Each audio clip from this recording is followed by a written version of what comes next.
So while we're still in this meditative mode, let's do a little bit of meditation on the unique Mahayana equanimity that we talked about in the most recent class.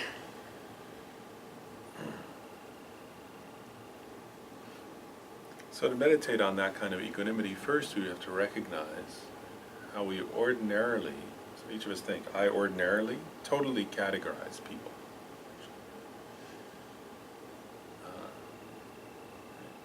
If I think of somebody as harming me, or as like against me, or as against my family, against my friends, against my country, or political group, or social group, or religious group, then I label that person enemy, or bad. If I think of somebody as like helping me, as helping my family, my group, my country, my friends, then I think of them as friend. And if somebody neither helps nor harms, right, then I think of them as stranger, almost like as irrelevant, as unimportant. They barely register. So ordinarily, based on like self-centered, kind of childish attitude, right? Literally like a child, right? If another little kid gives a kid candy, they like them. If they take away their toy, they don't like them. Otherwise, they ignore. So as in this contemplation, I'm recognizing, right, through introspection, recognizing I'm the same like that, totally childish, putting people into groups based on how they temporarily treat me and mine.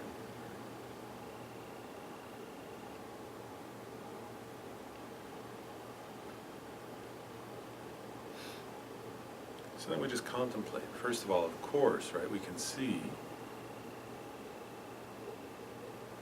that in the moment when we feel that way, that categorization seems permanent, seems real, seems inherent to the other person. But in actuality, it's totally made up by my mind. Whereas I make up a label: friend, enemy, stranger. It feels like it's out there in that other person. Actually, it's coming from the side of my mind.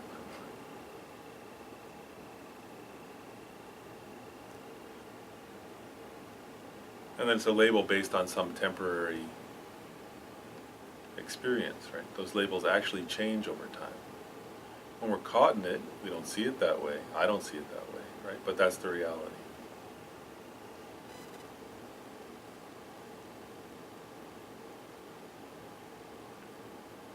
Just like when I'm here in California, when I'm here in Washington area, then California seems like there, so far away. But then if I'm in California, then California's here and Washington's there. It's just relative to one's position.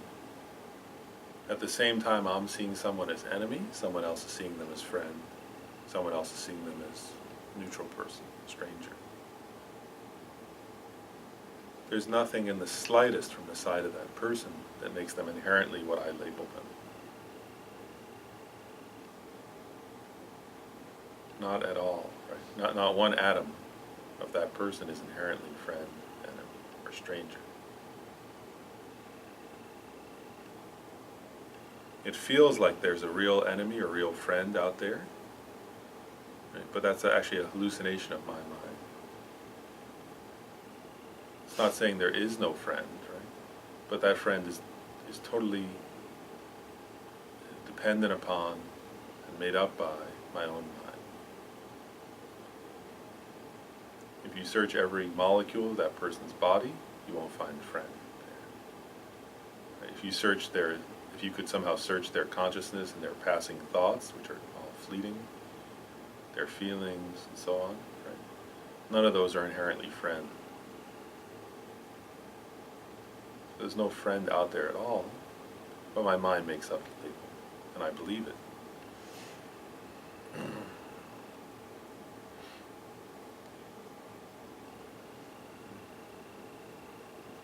In actuality, right, all those people who I usually am sort of just relating to through my projections of friend, enemy, unimportant stranger, first of all, are totally like me in being impermanent.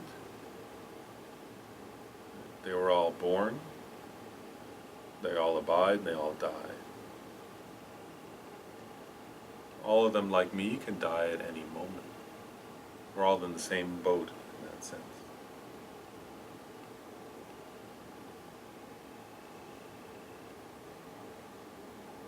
Also, every single one of those people is, wants more happiness, doesn't want to suffer.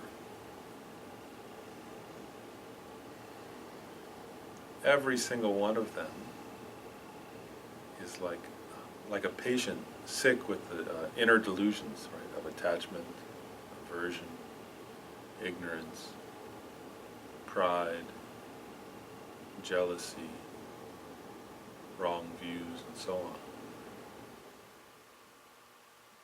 We're all exactly the same like that, right? Like patients in a hospital, all equally deserving of care.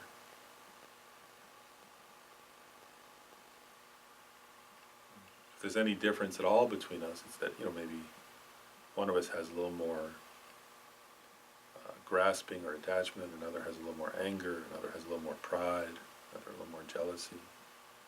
But even those things change over time.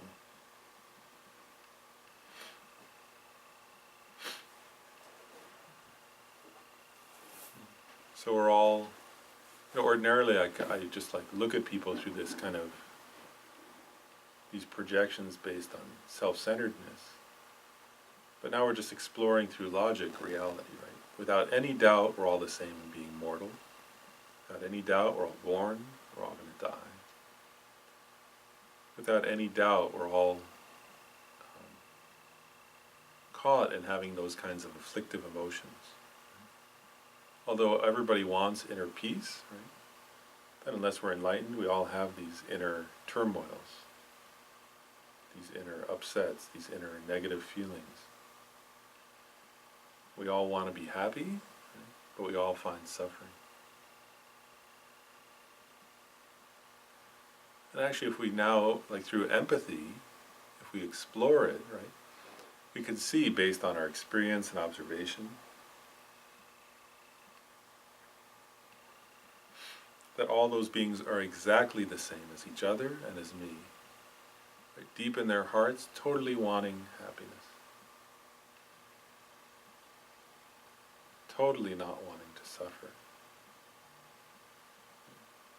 Just as in my heart, so deeply I don't want misery and I want happiness. Every one of them is exactly like that, without the slightest difference at all. They're totally desperate to have happiness, totally desperate to be free from misery.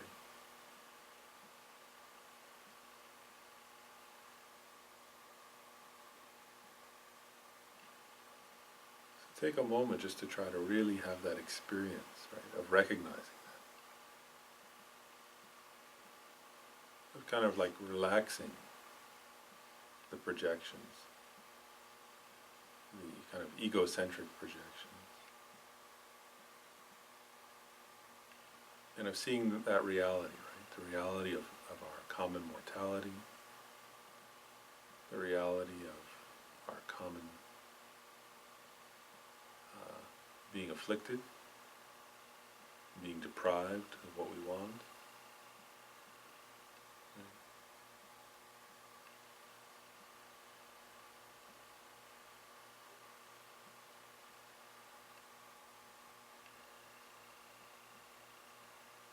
Whether somebody's rich or poor, they still want.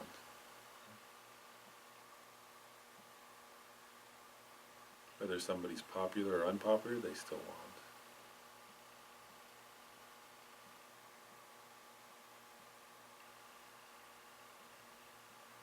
And especially through empathy, this kind of recognition of that we're all exactly the same, and wanting to be happy and not wanting to suffer.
So based on these kinds of contemplations and recognitions, we can come to some kind of resolutions. So one is we can resolve, right, that if in daily life I start to project like that, right, seeing someone as a true enemy, true, permanent friend, permanent stranger, irrelevant person, right, that I'll challenge those projections, right, that I'll try to see through them to the reality in daily life, right, that other person is just an impermanent person, deprived of happiness, wanting to not suffer, wanting to find happiness, sick with delusions. So I won't believe my projections, but I'll try to see through them to see others realistically, to recognize that those others want happiness, also that they're so kind, that all my happiness comes from them. And then, since we're all the same in wanting to be happy and not wanting to suffer, I'm just one and others are numberless. So I'll try to live in a reasonable way by dedicating my life and each decision I make to what will bring the happiness, the most happiness, to the greatest number of beings.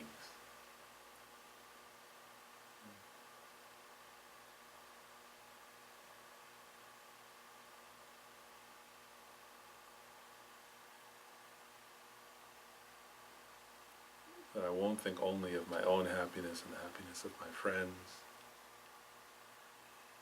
but that I'll live the life, right, with this kind of understanding. So dedicating myself, right, dedicating this mind and this body, with each decision I make, with each action,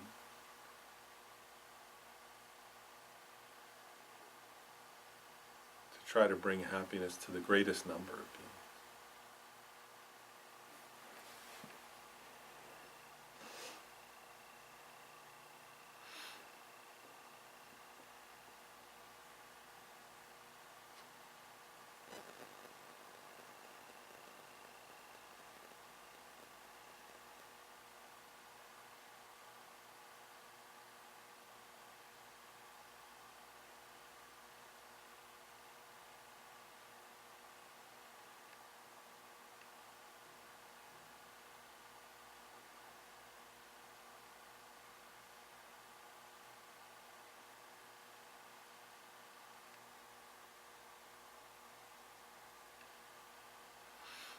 Okay, and let's come into a more interactive mode. Can I ask a quick question?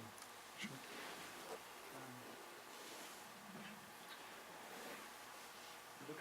it's like Tonglen, equalizing self and others, which is, you're talking about that today, exchanging self for others. It would appear that one should dedicate one's life to the benefit of others in actions. But then, according to what I'm reading, it appears that it's actually a mental construct only. You're cultivating a mental state. And then when I spoke to someone about this in India, they told me that the whole purpose of these practices is to destroy self-cherishing. That's really the goal of it. So, as Khyentse Rinpoche says, we're not in a state to be able to benefit others because of the condition of our minds. We have to recognize the condition of our minds, that we're in a degraded state. And so the work is to cultivate mental states that are desiring to benefit others. So my question to you is, how much does it go beyond a mental state? I mean, we know that it all starts with a mental state.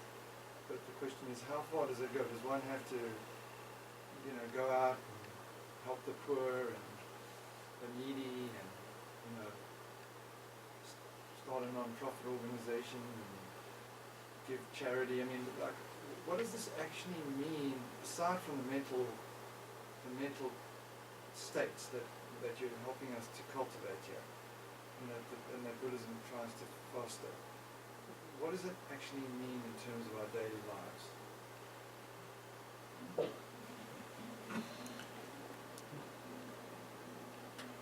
I think, so in terms of that question, right, about how does it relate to behavior, essentially, right, like in daily life,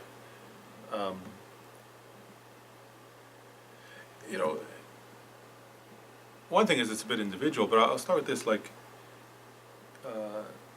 it's clear, right, in the teachings, for example, on the 6 perfections, which are the practice of the Bodhisattva, right? Like the 6 paramitas, yeah. They talk about, for example, I think Shantideva says, right, that, if the perfection of generosity were defined as alleviating all the poverty in the world, right, then all the Buddhas of the past would not have completed the perfection of generosity, right, because there's still poverty in the world.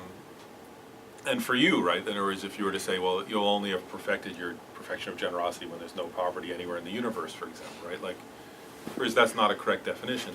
So the correct definition of completing the perfection of generosity, I'm just using it as an example, is a state of mind, right, in which the person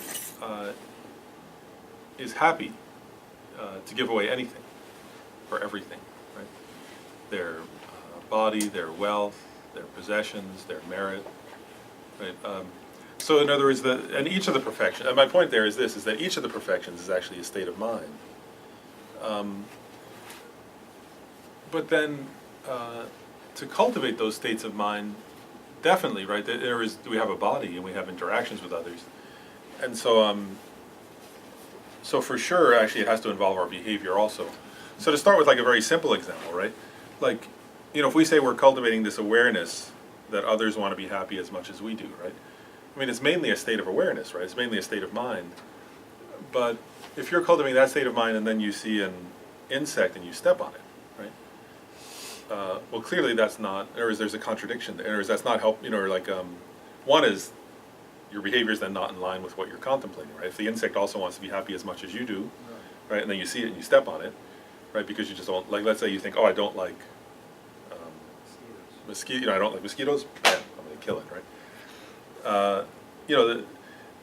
And so, so actually, I mean, what I would suggest is that right from the beginning, actually, we have to start to change our behavior some to accord with that, right? And what the mind training texts say, though, which I think is a very important point, is like the 7 points of mind training says, essentially, don't make a big show of that, right? It's saying, like, as if you, that would be another version of ego grasping. If you suddenly said, oh, now I'm the most saintly person and look how special I am, and in other words, that would be kind of phony, right? But I do think that there's a basic necessity. So in other words, if one says it's only mental training, right? If I were to say, okay, I'm just training my mind, but I'm going to continue killing others, well, then that's a bit, that doesn't work either, right?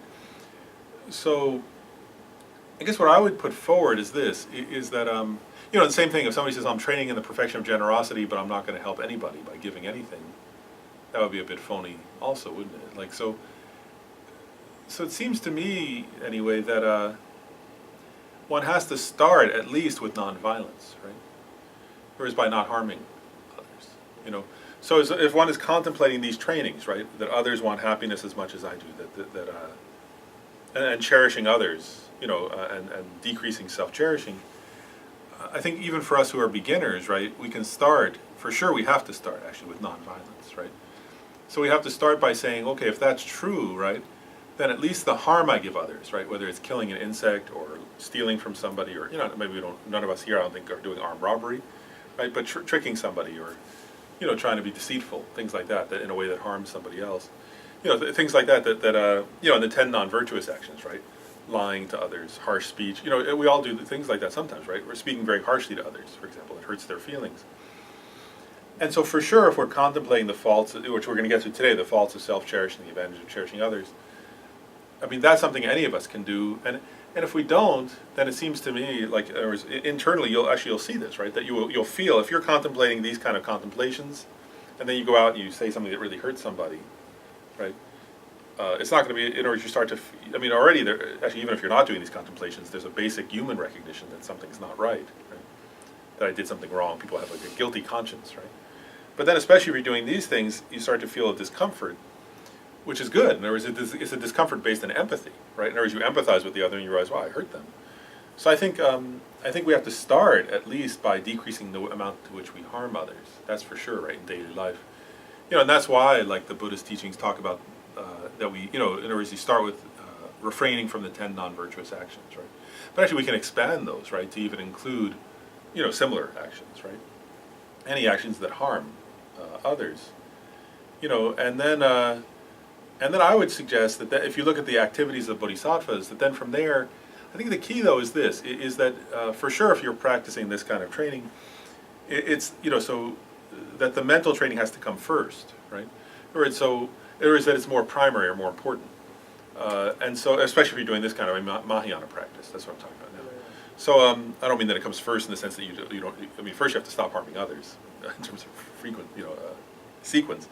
But I guess what I mean is once you're training in these bodhisattva and trying to train your mind in bodhicitta, then it's the mental training is primary, right?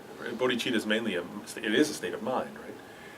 But I guess my point is just to say that I think there does come a point, right, if you're trying to train in cherishing others, where you would, the key I think is this, is that you use the opportunities with others, right, then to train your mind, but you use your behaviors to train your mind. And so that's clear, right? So for example, like, if you have an opportunity to help somebody, right, by generosity, you do that, but you recognize the key is to train your mind to be generous, right? It's not just the behavior, you know what I mean? And so you're trying, so if you're practicing training your mind to cherish others more than yourself, right?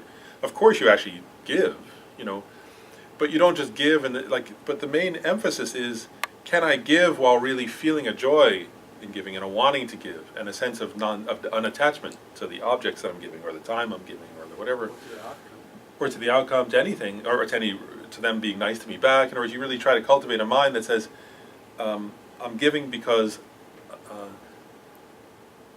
I want to be that. I want to be generosity. I want to be a mind that cherishes others. And if I'm looking for something in return, that's not cherishing others. So you're training your mind that way. Or the same thing with ethics, right? In other words, somebody else could, like one person could be ethical, because of their reputation, let's say, or something, which is fine. That's not a bad thing. But, if you're training in this kind of practice, in the exchange of self for others, right?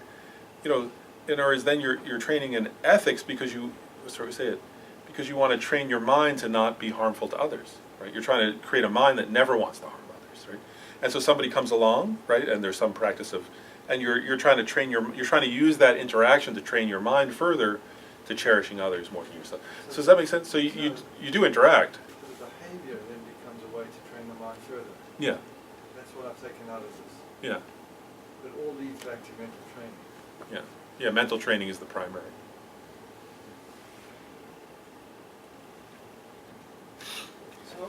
So you say there are two different equanimity. So what's the difference? The two different equanimity, there's common and uncommon equanimity. So the common equanimity, what they mean by that is that it's common to lesser vehicle practitioners and great vehicle, Mahayana and Hinayana, right? And that's the first kind of equanimity that you do before the 7-point cause and effect method. But that also appears like in the, what's it called? In the training of hearers and solitary realizers. Yeah. And so in that one, you're just training your mind to not, it was part of what we just did, right? You're training your mind to not believe in inherently you're training your mind to not cling to ideas of friend, enemy, and stranger. Right? So in that one, you're trying to create an even-mindedness that doesn't hate or dislike enemies, that doesn't grasp at friends, and that's not ignoring some other people. And that one, they say that, like, for example, like a Pratyeka Buddha, right, a solitary realizer, has fully realized that one. So in other words, they give the story where they say if a solitary realizer, if one being came to a Pratyeka Buddha and put sandalwood on one hand, and somebody else was like cutting their other hand with a knife, they wouldn't feel, I really like this person and I hate that person. They have that kind of equanimity. Does that make sense? So that's the common one, which is a very high realization, actually, right? But the uncommon kind, that's different than that, is that what they don't do is truly equalize self with other. Does that make sense? That's a different kind of equanimity. In the second kind, the unique Mahayana equanimity, you actually are recognizing that not only do I not want to categorize others as friends, enemies, and strangers, but that you're also coming to a realization that that my own grasp, like caring about how happy I am, and others caring about how happy they are the same, right? And so you develop this mind then eventually, right, this Mahayana equanimity, where you're equalizing yourself, the cherishing of yourself with the cherishing of others. Does that make sense? So that includes you no longer have friends, enemies, strangers grasping, right? But there's a unique quality there where you're not only, so the first kind, you might think, okay, friends, enemies, and strangers are not, they're all the same and wanting, they're all the same and wanting to be happy. So I'm not going to hate my friends and I'm not going to hate my enemies and just grasp at my friends, right? But the second kind, you realize that, but you also realize this quality of cherishing, like feeling that others' happiness is as important as my own happiness. Does that make sense? So you see the difference? So it's kind of like settle. What's that? It's kind of like deep, like.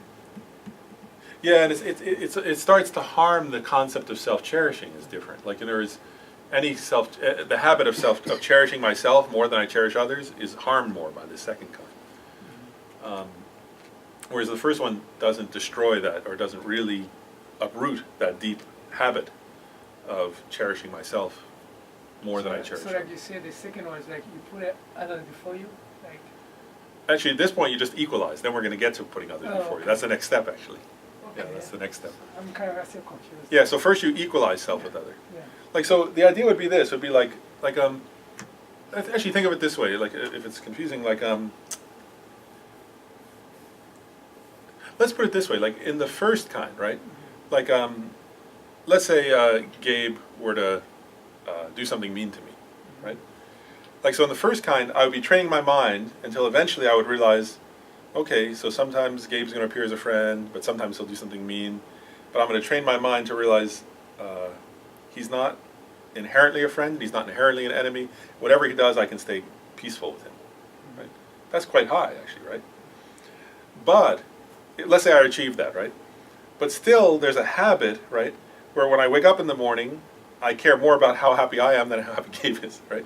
When I first wake up in the morning, I think, what can I do today to be happy? When I get to like eat, right? I think, what do I want to eat? I don't think, what does Gabe want? I don't think, is Gabe happy today, right? When I when I'm going about my day and doing all different things, I'm thinking of myself first, right? So even with that first kind, I'm very peaceful, right? I would no longer, Gabe gets a lot of peace from that. I would no longer, if he does something mean to me, I'm not going to try to hurt him, right? But still, I'm having this habit of thinking about my own happiness first, right? With the second kind, that starts to change. And I start to really feel wow, Gabe's happiness, Gabe's wanting to be happy, my wanting to be happy are exactly the same, right? And so then in my, like, let's say, then whenever I see Gabe, right, there'll be the immediate feeling, wow, his happiness is just as important as mine. What would make him happy? See what I mean? And in real life, it would start to be like an experience like that, right? So like, let's say I'm walking down the street with Gabe, and the first kind, if he were to suddenly turn and punch me, I wouldn't get angry at him and hurt him, right? But still, I'm thinking my happiness is more important than his. I'm doing that because I think it'll make me more peaceful, right? And the second kind, I'd be walking down the street thinking, really feeling, wow, how can I help Gabe to be more enlightened? How can I help Gabe to be more happy in the long run? So I mean, so you see the difference of the mind of those two people? Does that make sense now? Okay. It'd be like that. So both of them are quite good states of mind, but the second one is even more, what's the word? Even more cherishing, even more thinking about the happiness of the other person. Hey, Lauren, did you say you can't have the second one until you do the first one? Like, I guess I would not exactly, but the way it's done is this, is that in the 7-point cause and effect method, it begins with the first one, right? Right. Yes. Whereas in the equalizing, exchanging self for others, it begins with the second one. And so the idea really is this, is that for advanced, that what they say is that for really advanced practitioners, like somebody who's very, they call it the most intelligent disciple, which really means also having the most merit or something, or the most ability, then for that person, when they realize the second one, right, like let's say they just practice equalizing, exchanging for other, when they realize that, they automatically realize the first one also, it's included within it. But for somebody who's a little, what's the word, less advanced, then it helps. That's why Lama Tsongkhapa taught that way, to do them in sequence like this, where you combine the two methods. So then you start with the first one. Like for somebody who doesn't have the merit or the ability to do that, like because the second one, you do realize it first, right? It includes it. But if you're not capable of that, then it's easier. You can start with the first one, right? And at least you start to calm down this like extreme projections and hatred and grasping and just indifference and all that, right? And then later you realize the second one, because it's a little harder actually, right? To equalize self with others is harder than just getting rid of the grasping at friend, enemy, stranger. So it depends on the practitioner. Like some really smart practitioners, like they say someone like Nagarjuna, for example, he jumped right in at the second one, realized both at the same time, it was no problem. But for beginners, Lama Tsongkhapa said, then you can practice them in order, like do the first one, and build up to the second, because it's, for beginners it can be hard, So that makes sense, right? Mm-hmm. Yeah, any other questions about the equilibrium? Well, then so then we'll move on to the next step. So actually, now we're into equalizing and exchanging self with others, right? We're into that part of this method. So that, we're talking about the unique Mahayana equanimity that equalizes self with other. Right? That makes sense, right? If you've equalized your cherishing of self with your cherishing of others, well then you can't actually by definition, you can't think of somebody as inherently a friend, a stranger, right? Because you're cherishing that other as much as you cherish yourself, so how could you think of them as an enemy, right? For example. And how could you have a stranger if you're cherishing that other, right? Then you feel, actually, I mean this one, right? That equalizing of self with other, that's what, when the Dalai Lama travels around, right? And wherever he goes, he says like, oh, my brothers and my sisters, and like automatically there's this feeling of warmth and affection and cherishing, right? He says that openly, right? Wherever he goes, when you see him like in a large audience, right? And immediately there's that kind of interaction, so that's this kind of mind, right? So that's clear, right? In other words, it's like, and that's different than just an even-mindedness, right? There's a sense of cherishing the other so much, right? And of caring about the other. But anyway, this is just equalizing self with other, right? Then there comes exchanging, which is what you started to ask about, the exchanging of self with other. But equalizing comes first, right? So first you have to recognize the truth, which is that we're all the same in wanting to be happy, we're all the same in not wanting to suffer. And you kind of develop this, I call it empathy, really, taking the other's perspective, right? And sort of looking at things and realizing how the world is from their point of view, and then you start to really let go of that kind of egocentric view of the world. But that's not enough to exchange self with others. So now come the other trainings, right? So the next point is what they usually call the faults of self-cherishing, right? Contemplating the faults of self-cherishing. I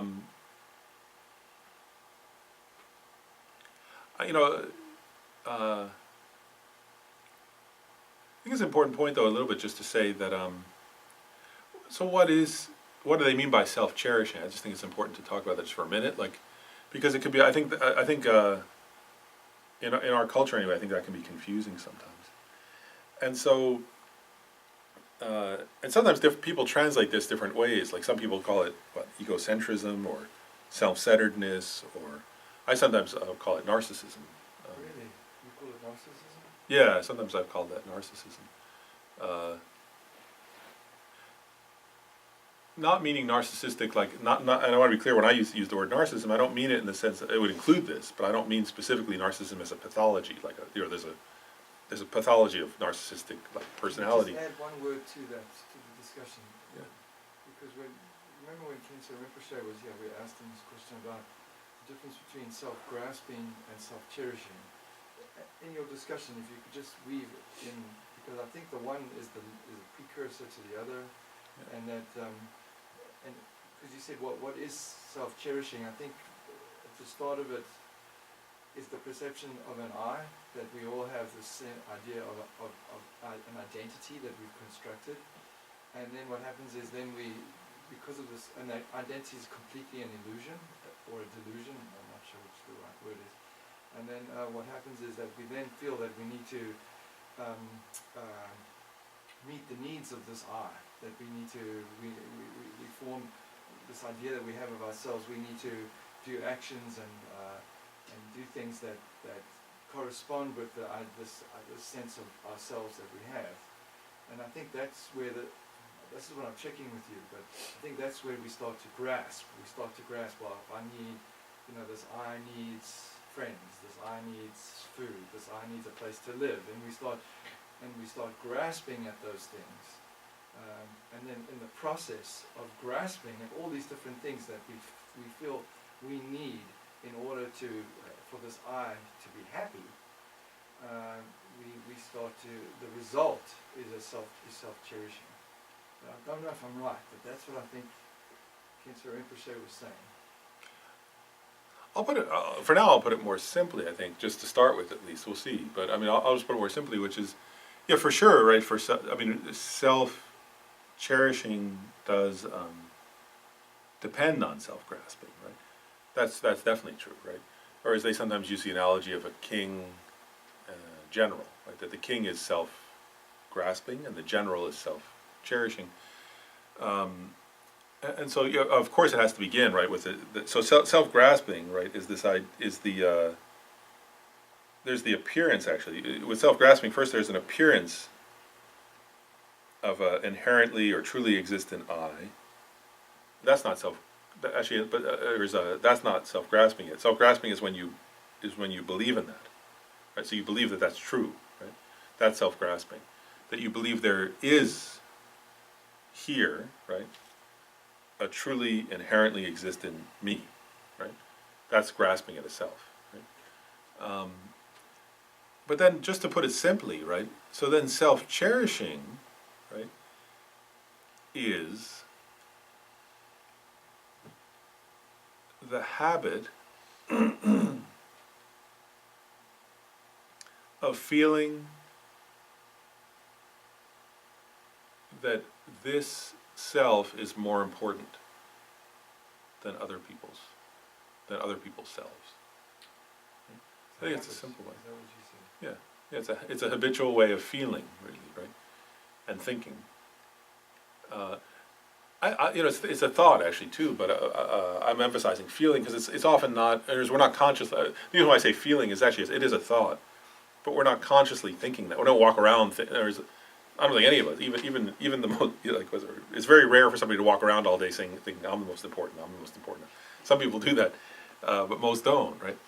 But it's so habitual. That's why I call it a habit. It's so habitual to us that it's almost taken for granted. It's a belief or a way of feeling.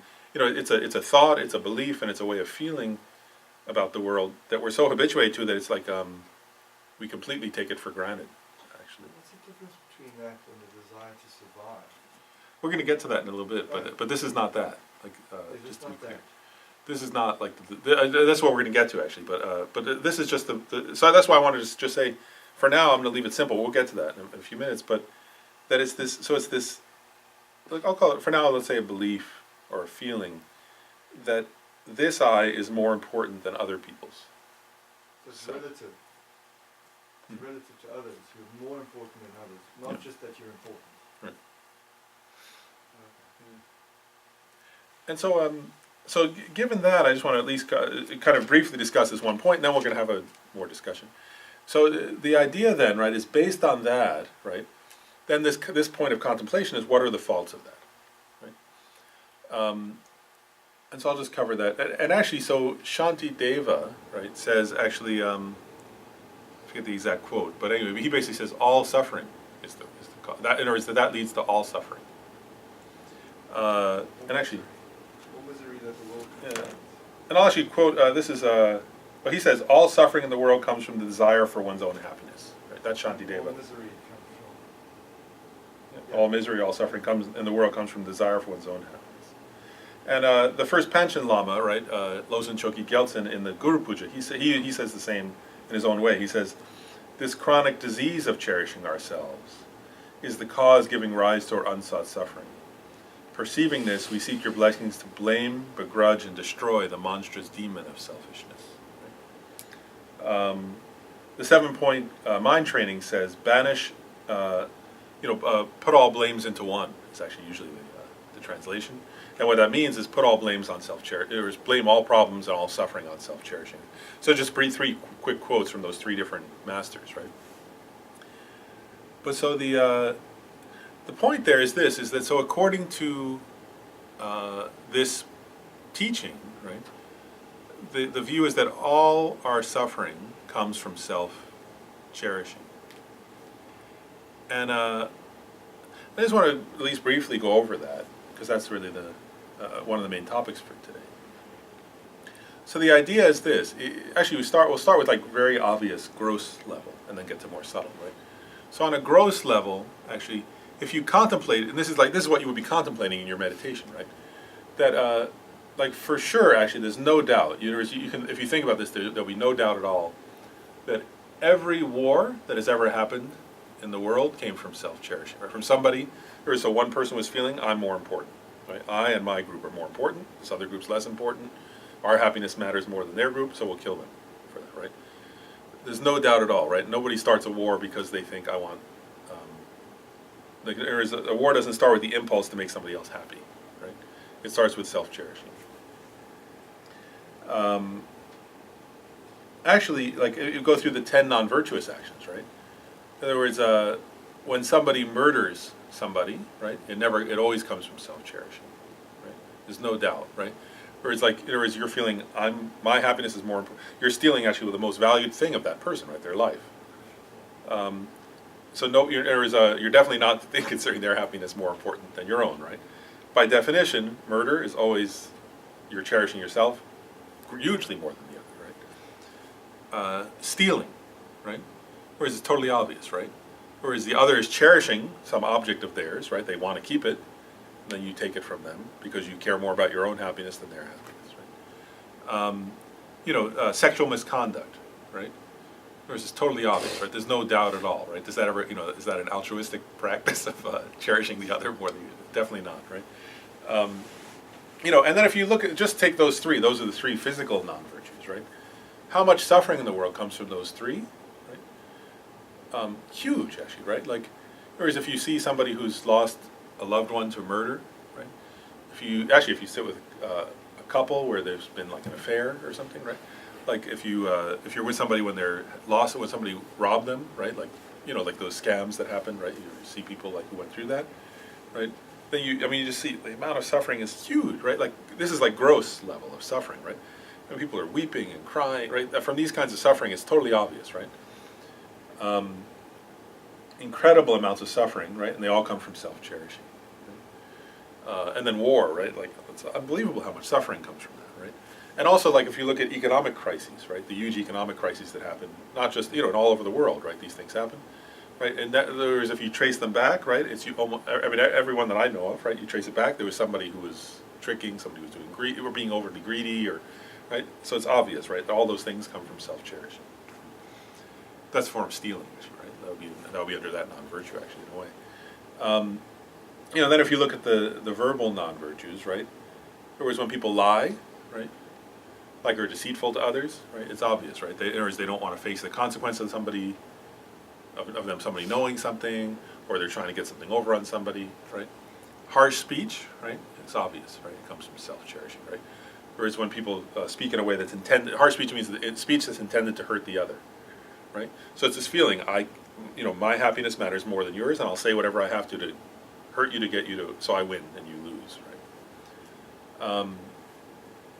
Also like, what's the word? Like divisive speech, right? Where you're trying to drive others apart for your own, for your own welfare, right? Again, that's obvious. These are totally obvious, right? And then also gossip, right? Where you're wasting other people's time talking about nothing, right? For sure that comes from self-cherishing, right? That you're not valuing the other person's time and experience and preciousness of their life. You're going on about something meaningless, right? So it's totally obvious that my point there is just, and then the others, right? The mental ones, covetousness, and so on. Like, so it's, if you look at the 10 non-virtues, right? They're caused by they're caused, actually, so the point here is like, in Buddhism we say that ignorance is the root of samsara, right? But then self-cherishing, that's why we said like it's like a general, and I mean like self-cherishing is like the general. So if ignorance, grasping at a truly existent self, is like the king, right? The source of it all, the source of all suffering the core, that around that is self-cherishing, right? And then that leads to all the other non-virtuous actions. But then also another way of looking at that, that's slightly subtler, right, is all the afflictive emotions, right? And this is kind of what you were getting at a bit, right? So if you look at pride, for example, right? So pride is sort of like, actually look at what pride is actually, right? It's completely self-cherishing, right? So in other words, with pride actually, if you look at how it works, right? A person who's feeling pride, when they see somebody who's below them in any area, right? Then they feel, I'm much better than them. And they feel some sense of inflation, right? Then when the person who's prideful sees somebody equal to them, they feel competitive. Like I've got to get ahead of them so that I'm higher than them, right? And then they see somebody up higher than them on whatever the hierarchy is that they're thinking about, right? And then they feel some sense of annoyance that person's higher, or jealousy, or also they can feel grasping. They want that person to like them so that they'll be even higher up, right? Complete like. So somebody who's caught in that, the point is, first of all, clearly as soon as you describe what the dynamics of pride, it's definitely self-charity, right? In other words, it grows out of self-cherishing, right? And if you look at that, right, you can never feel any peace, right? Whereas there's always, as long as you're caught in that, right? So the person below you, I feel better than them, but then there's always the then that leads to what? An insecurity. Well, what if they catch up with me, right? So I've got to right? It's like, whether it's about wealth or about power or about status, whatever it is, right? If you're in that mode, right, of sort of like, so you're feeling I'm more important, I'm better than this person, but then if this person catches up, so I better keep competing, right? Then this other person's equal to me, so it's not a feeling of peace, right? It's a feeling I've got to somehow win, right? So that myself, that it was all like, what's the word? Grounded in the sense of self-importance, let's call it that, right? Anger, right? Going through just different delusions, right? When you look at the psychology of anger, right? We talked about this before in these classes, right? Anger is so somebody harms me, right? Or I think they're going to harm me, or they're thwarting me from having what I want, right? I feel I'm more important than them, right? Then I want to harm them for thwarting me, or for harm, or for my view that they harm me, right? Completely grounded in self-cherishing, right? Then there's what you were starting to get, like a craving, right? Like so, like that feeling of always wanting more, right? For sure, right? Where does that come from? Self-cherishing. Right? Right? I have to have more, and I have to have more, and I want more. I don't feel, and this feeling like I'm not satisfied, right? So I have to have more of something, more of something, more of something, right? It's endless, right? There is that for sure comes from a sense first of self-grasping, and then of self-cherishing is always there, right? You can see how it's there in the process of giving rise to that kind of craving.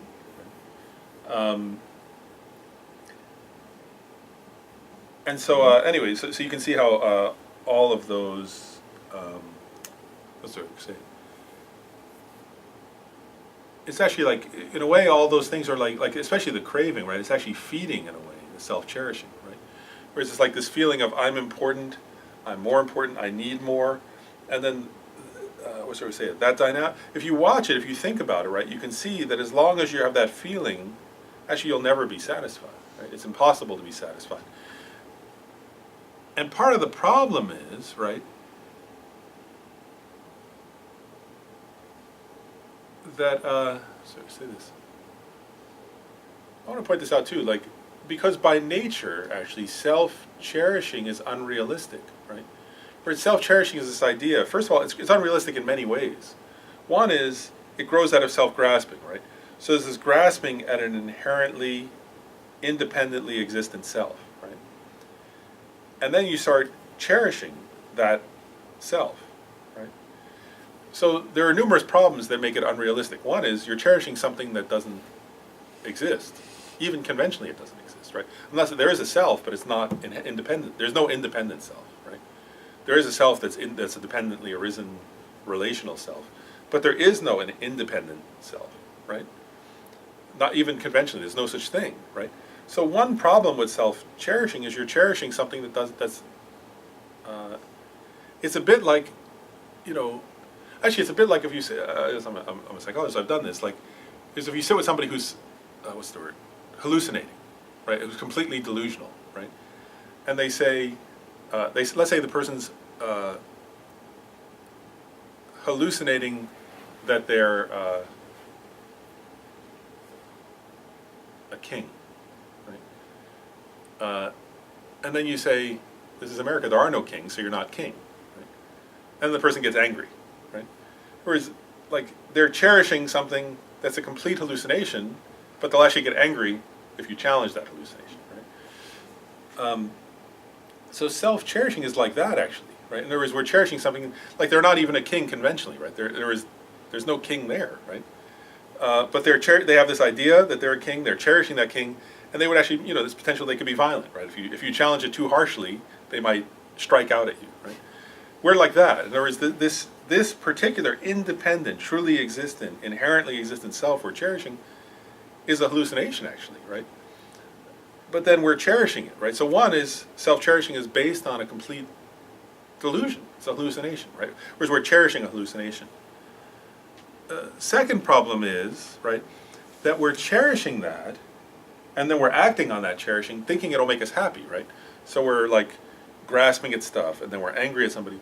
And this is what Shantideva was getting at, is that by nature, whereas that it's the wrong way to be happy, right? Whereas it's an approach to seeking happiness that by its very nature leads to suffering, right? One is it's grown out of a hallucination, right? But then also, right, so like, and actually, because if you ask somebody, right, if you say to somebody who's like, let's say somebody's really angry and trying to get even with somebody, right? At the moment they say, I'll be happy once I can get even with that jerk, right? That's what I need to be happy, right? It's a complete, so the whole process then, it's not just that the self-grasping, that self-grasping was grasping at was a hallucination, but that whole process is then completely off from reality. See what I'm getting at? In other words, like actually if they get even, right, then the person's going to want to get even with them and they're going to have more misery, right? But they can't see that at the time, right? In the same way, right, like Rinpoche gives the example. He says, he gives the example of people who like die from, what's it called, like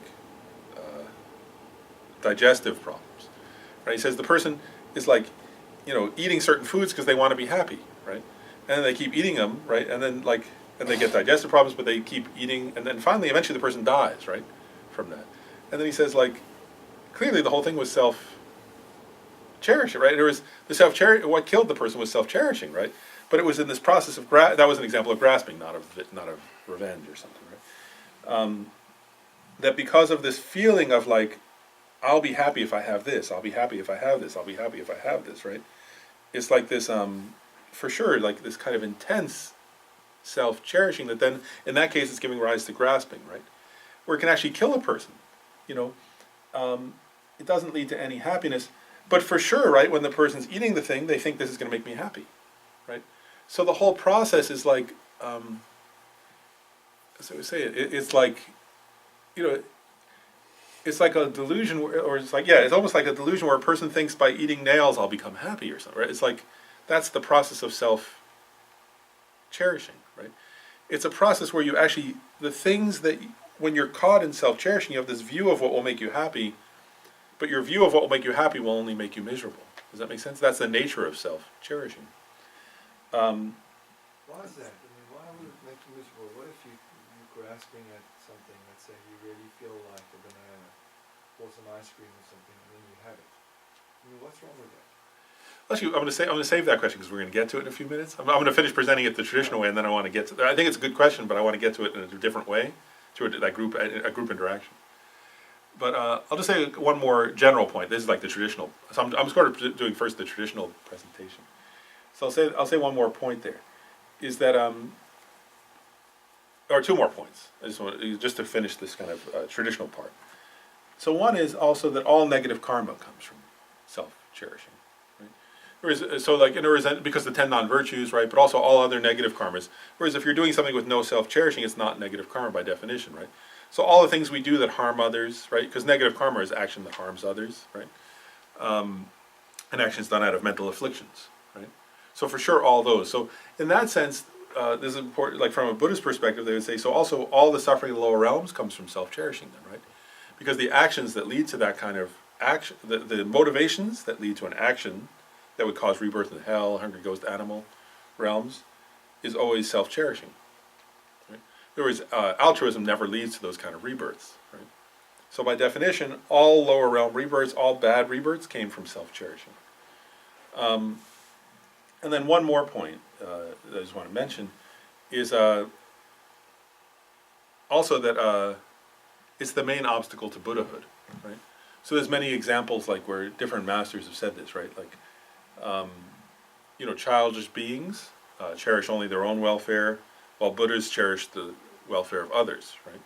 In other words, Buddhas live out of a sense of cherishing others. And he says, if you look at the results, then there's no mystery, right, about the difference between those two. And, so that's clear also, right? In other words, as long as I'm cherishing myself more than others, I can't possibly become a Buddha, right? It's impossible. So those are just some of the faults. Actually, there's endless faults of self-cherishing, but those are some. But now I want to address your question, but I want to do it in a particular way, which is this, so the Buddhist presentation actually, right, is for sure, right, that self-cherishing is grounded in a hallucination, right, and causes all the sufferings of samsara. And I'll briefly mention, whereas cherishing others, right, that's the next point actually.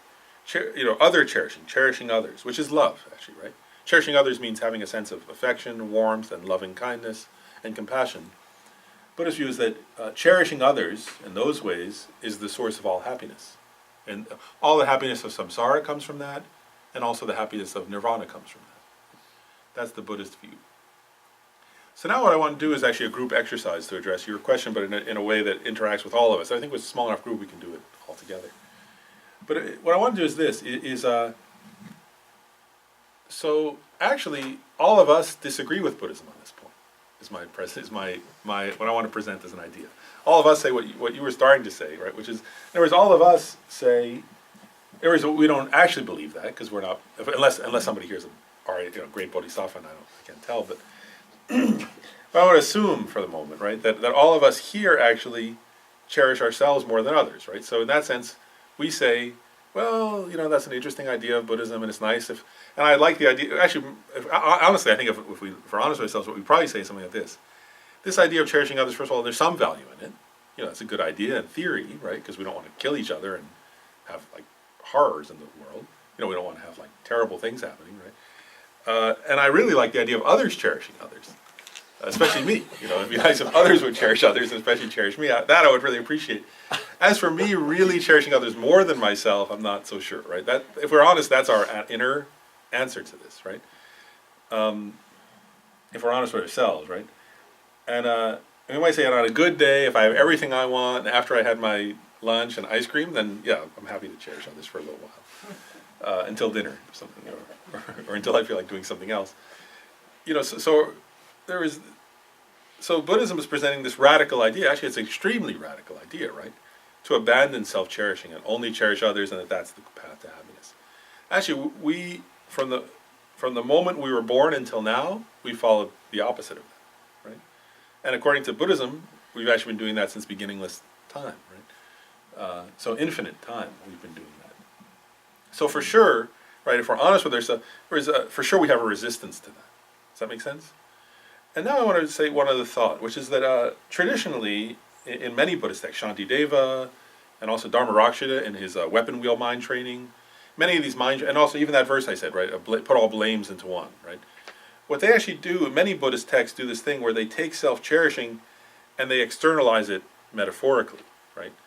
So sometimes they do it like it's a demon, right? In that one verse, it said the demon of self-cherishing. Others, they use a military metaphor. They say like, now I'm going to take up arms against you, right? Or Dharma I like his quote. I quoted it here.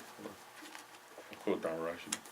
Dharma Rakshita in his weapon wheel mind training, he calls self-cherishing a sly, deadly villain and a self-centered butcher. Pretty harsh metaphors there. And then he says, and then he has this verse where he says, as it's true what I've said about self-cherishing interest, I recognize clearly my enemy now. I recognize clearly this bandit who plunders, this liar who lures by pretending he's part of me. Oh, what a relief I have conquered this doubt. So he calls he calls his self-cherishing a sly, deadly villain, a self-centered butcher, and an enemy. Right? So what's the name of the book? That's from the Weapon Wheel Mind Training, or the Wheel of Sharp Weapons. It's translated. The title's translated two different ways. It's been translated a few times into English. But what I want to try now is this, as an exercise, and what I want to do is as a whole group. What I want to ask you guys let's split into two halves, okay? And what I want to try is this: is to have half of the group represent self-cherishing, okay, and the other half represent the Buddhist view of cherishing others. Is that fair? And I want to, and this is where, and I want to ask you to, just because of your question, be on the side of self-cherishing, just to help, okay? And ask that question to the other group. And what I want to try is have a debate, you see what I mean? Where people should say, wait a second, like, if I don't cherish what if I want a banana? Is that bad? Or, well, if somebody's beating me, shouldn't I stop them? Those kind of questions, right? What do you mean, don't cherish myself? You said that should be, and then the other side has to give the Buddhist response. Is that fair? And let's try it back and forth for a bit. I'll help. In other words, maybe what I'll do, at least to start with, is I'll be a neutral and help both sides for a minute, and then if one side's losing, I'll try to help the other. But let's be sincere about it. Okay, so like try to ask in each case. Try to really argue for your side. Does that make sense? And I want to be clear. So if you're representing, but it's important. If you're representing self-cherishing, don't try to argue for that side sincerely. Okay, and if you're representing the Buddhist side, then really try to argue for that side sincerely. Is that fair? So let's actually arrange ourselves. Like we don't need all the chairs, but let's all like move in one area. And like really sit separately, and let's make sure at least that we have a good split of and so think if you can. And I want to ask you like what's the way to say this? If you struggle with this thing, I mean, there is volunteer to be on the side of self-cherishing. If you can really try to really argue for that side, okay. So I want to ask some people really to volunteer for that side too, but we need a roughly even split so we can have a good debate. All right, let's do it as a group though. There's a point where it's a bit of a leap of faith experientially, right? Where it's like theoretically maybe what may or may not be, but experientially it's like that. But I want to point out just something that Lama Zopa Rinpoche often has said, which is this: and Alessandra, you did kind of get this in a way by talking about the lamas. But Lama Zopa Rinpoche says, right, his quote is, right, as soon as you begin to cherish others, right, you experience happiness in your heart. So there's a sense in which the trick is that it may be hard to actually do it, and then you don't get the result. But in other words, there's a quality if you take a leap of faith in a way where you're actually experientially doing it, that it doesn't take too long in that sense to have some result, which then reinforces the process, right? Because Lama Zopa doesn't say if you start to cherish others in your heart, then within 17 lifetimes you'll start to have happiness, right? He says as soon as immediate. So that's one. So there can be an experiential component of a leap of faith, but immediately some feedback, right? That was one, just because it wasn't said, so I wanted to say that. And the other one that I wanted to mention, just because you guys didn't bring it up too much, and I noticed that this is because you guys were actually arguing, both sides in a way, were arguing from an American point of view, to a large extent, right? Whereas actually you framed it that way, and then you guys jumped in that context. And it's not surprising in terms of debate, but one thing I noticed was that actually you guys really, from the Buddhist point of view, you guys didn't really argue, like in other words, you stayed up more on the American terms, right? Like language and so on. And I think in in Tibet, for example, if you guys had been Tibetan, right, for sure, I think there would have been more karmic. There was I just noticed that, that's not surprising, right? In other words, but I'm bringing it up not because it's a criticism, but because I think that's what happens in our own minds, right? Because this was just a way of trying to externalize an inner debate, right? And so I'm just bringing it up in that way, right? That in other words, like when there were some argument, like, oh well, I don't need, like, generosity doesn't matter, I can just have what I want, right? For sure, a Tibetan would say, well, you'll never have anything, right? In other words, their immediate response would be, what are you talking about? If you don't give, you'll never have, like, whereas if you're not generous with food, then you'll starve to death, right? Immediately they would have a karmic view, whereas neither side thought in that way. That's not critique. We all thought American. You immediately, the debate was more on American terms, which is fine, like, but I'm just pointing that out for people to think about for your own inner contemplations, is that actually nobody brought up really a lot about karma, right? Whereas, think about that, right? For sure, right? If you read like Shantideva, if you read Dharma-rakshita, right? The Wheel of Sharp Weapons, right? Dharma-rakshita and the Wheel of Sharp Weapons would be saying, you'll starve to death, for countless lifetimes. Like, that would be his immediate thought. I'm not saying you have to agree with that, or you have to, I'm just pointing out as a tool for noticing, that's all. So those were two things that weren't brought up that I just thought to mention for people's own thought, but not that you were supposed to bring them up. It's just things that weren't there. For somebody who then, like he made the comment, oh, when I'm dead, I'm in the ground, I'm done, I have no future lives. People there's think nothing. that. People feel that way. Yeah, it's a Yeah. nihilistic view. Yeah. So the karmic argument really wouldn't. Yeah, for that person it wouldn't. And one thing, well, the last one, actually, I wrote this one down, I wasn't going to bring it up, but I will because you brought it up, is, like, from a Buddhist point of view, though, since you guys are representing Buddhism, you still could, say that. Right. But if you notice when the Dalai Lama is presented with this, right, if he's in a Buddhist context, he'll talk about karma. But if he's not, actually, this is the other thing you guys didn't really do a lot of, is the Dalai Lama actually debates using science then, right? Or so when somebody starts debating with him from those terms, right, they don't believe in karma, they don't believe in rebirth, and they start asking the Dalai Lama about that, what the Dalai Lama immediately comes to is, he talks about what's the word, science and biology, right? So he starts talking about things like, what's the word? He starts talking about things like the research on happiness, and actually, it was like rather than saying, well, it'll be karma, and it was like to your debating points, right? If you hear the Dalai Lama debate that way with somebody, right, what he starts to say is, well, actually, look at the neuroscience on happiness, right? In other words, he says, what does the brain researchers show on happiness? He said, if you want to debate materialistically, right, and the body is just a body, and then he says, well, then we have to look at the brain, right? And then he says, if you look at the brain, when are people happy, right? What are neuroscientists find? And he says, what neuroscientists find is that it's associated with altruism, it's associated with friendship, it's associated with a sense of warmth, and so on. And then he talks about those things about the, like throughout the life cycle, right? Like which you were sort of getting about hierarchy of needs and throughout the life. But he says actually even if you look throughout the life cycle, right, you see that affection and warmth and those kind of feelings are what lead to happiness, and that's not Buddhist, that's scientific. So whereas he argues from that point of view, using the scientific research, which is actually quite strong now. Even meditation, they've shown. Yeah, and the meditation research and the altruism research, all that is showing that.